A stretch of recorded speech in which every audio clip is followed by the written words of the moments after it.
ফিরে আসছেন নেইমার, সুখবর ব্রাজিলের জন্য।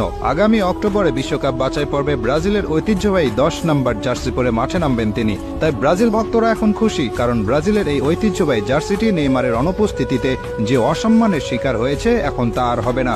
আগামী অক্টোবরে শক্তিশালী দল চিলির বিপক্ষে খেলবে ব্রাজিল। বিশ্বকাপ বাছাই পর্বে ব্রাজিলের অবস্থা এখন খুব ভালো নয়, আছে 6 নম্বরে। পৃথিবীর ইতিহাসে একমাত্র দল ব্রাজিল যারা সবগুলো বিশ্বকাপের আসরে খেলেছে। বাকি যত দল আছে, আর্জেন্টিনা, স্পেন, জার্মানি, যাদের কথাই বলুন না কেন, তারা সবাই একবার না একবার হলেও বাছাই পর্ব থেকে বাদ পড়ে মূল বিশ্বকাপ খেলার যোগ্যতা হারিয়েছিল। কিন্তু ব্রাজিলই একমাত্র দল যাদের কোনোদিন এমন কিছু দেখতে হয়নি। কিন্তু এবার শঙ্কা জেগেছে বিশ্বকাপ বাছাই পর্ব থেকে বাদ পড়ার। আর তাই এমন সময়ে দলের প্রাণভোমরা নেইমারের দলে ফেরার এমন ঘোষণা আশা জাগিয়েছে ব্রাজিল ভক্তদের মনে, কারণ নেইমার কি জিনিস সেটা সকলেই জানে। নেইমার এমন একজন খেলোয়াড় যিনি একাই পারেন একটা ম্যাচ জিতিয়ে নিয়ে আসতে। বর্তমানে ব্রাজিল দলে যারা আছেন তারা